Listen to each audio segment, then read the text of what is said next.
part two of my childhood. So then I went to high school and I got chased and attacked by, well, first it was for doing dumb things. Like I was the only white person on the bus, and when I got off the bus, there were incidents that I didn't like. Uh, but I later found out that what was I doing in those neighborhoods?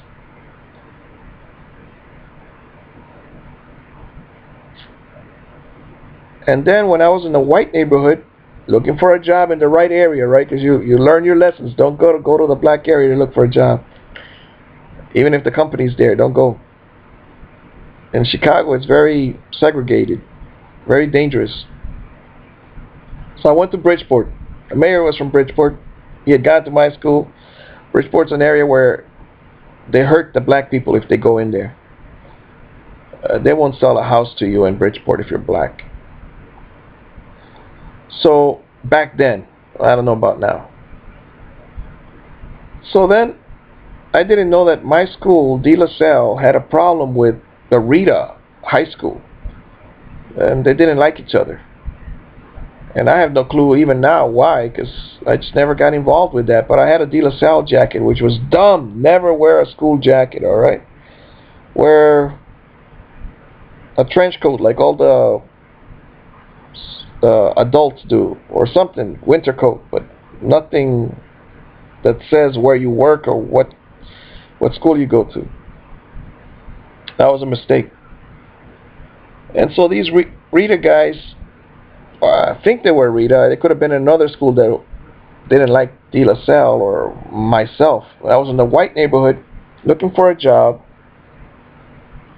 and these three kids, or maybe it was four, I don't know how many were in a car, but they were showing a bat to me, and they were white. And I was in shock. I said, what are white kids doing? You know? I look white. What are white kids doing? And so they were about to get off. There was traffic, so their car was slowing down. They were smiling at me and hitting the bat against their hand. And then I looked behind them and there was a bus. Now, Chicago has a great bus system. So I raised my hand and I ran 2 blocks to the bus stop. And luckily I got on that bus.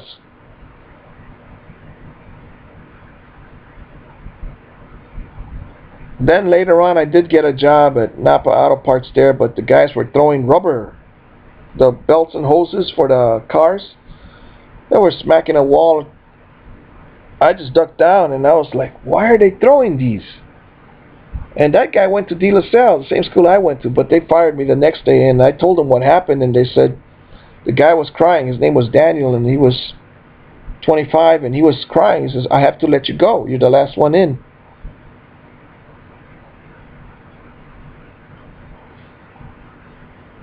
So that's why I like guns. But then, at 16, you're not allowed to have one. But you shouldn't have a job if you're not allowed to defend yourself. Because, I mean, it was scary when they were throwing all those rubber things. Now, they didn't hit me with them. But that's bullying.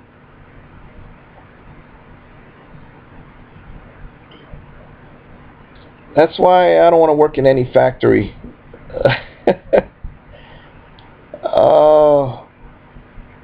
They scratch your car or something like that. Nobody sees anything. I heard in the old days they used to find people floating on the docks or on the next to the dock where the dockyard or the boats were. So, and in Honduras, men would get you with machetes, but that might have been because of their drinking problem. Oh, I got paid, so let's go drinking, and then they start a fight. The new guys were with the old guys.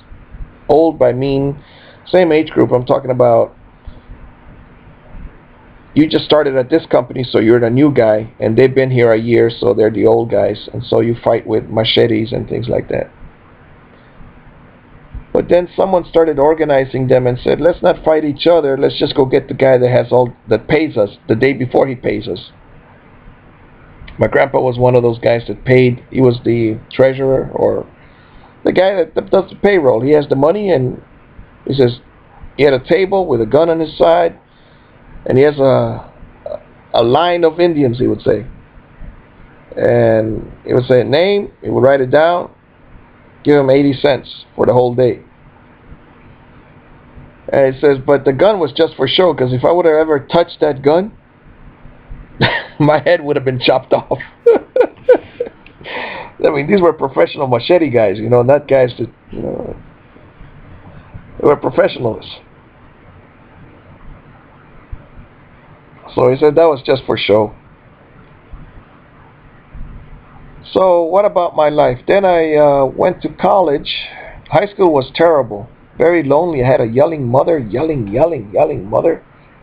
She was in physical pain. My brother left me, went into the military, the one I grew up with. And I was expecting him to come back and help out with the family, but he had his own life and his own individual plans. And I was brought up to think about the group. At least somehow I picked up that think about the group. And now at age 40, I see everybody in my house going into their separate rooms, just like the millionaires. Oh, they all have internet, but they all go to their separate. And I don't like that. I like to have a family dinner with a family. But that doesn't happen too often. And yes, there are arguments during the dinner and stuff like that. So you see, the kids, they don't appreciate, because they have toys that are really time consuming, like the internet. Whereas when I was a kid, if you wanted to watch TV, you had to watch it when Grandpa was watching whatever Grandpa was watching.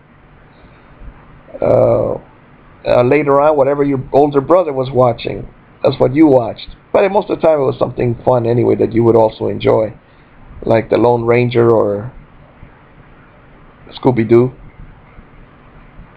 Cartoons. So then was my teen years. I suffered because of my mom was sick, and so she yelled, and she had lots of surgeries. So then it was time for me to join the military, but I didn't because, well, one, I didn't know they got paid. Two, I didn't want to abandon my mom, because who else was going to clean her wounds up? Because, I mean, they ship you out of that hospital, and then, you don't have anybody. You need somebody to help you get to the restroom and things like that, or get out of bed, cook and things. Now what they do is they stick you in a nursing home after your surgeries. And it depends on your insurance, how nice of a nursing home. So then we moved to Florida, and I always wanted a girlfriend, but I went to an all-boys school, so I was stuttering when, not really stuttering, I was shy when it came to girls. And then the ones that I did, that was during high school, and then very few that I met anyway, extremely few. And then when, like I remember one time I brought Sonia home. I had just met her. Mom, look, I just met Sonia. I was walking my dogs, and Sonia said, "Hola, señora." And my mom answered, "Go home, Sonia." I mean, that is just mean.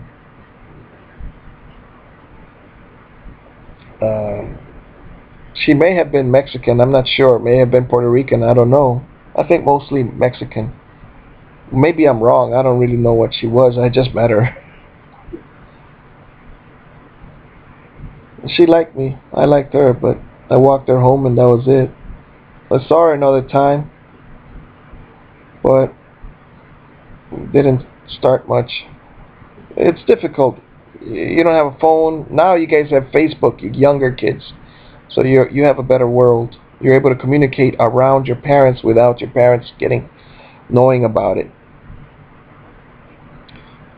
So then I came here in Florida, and I had some girlfriends, but then my mom was chasing them away a little bit, like making mean faces at them, or not liking them because they had a kid, not liking them because they were not white, not liking them because they were Indian, not liking them because they were black, not liking them because,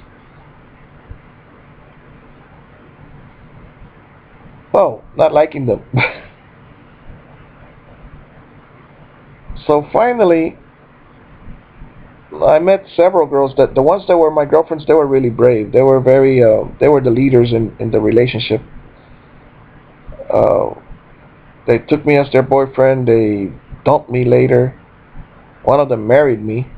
She was afraid of my mom, but she said, I'm not gonna let fear stop me.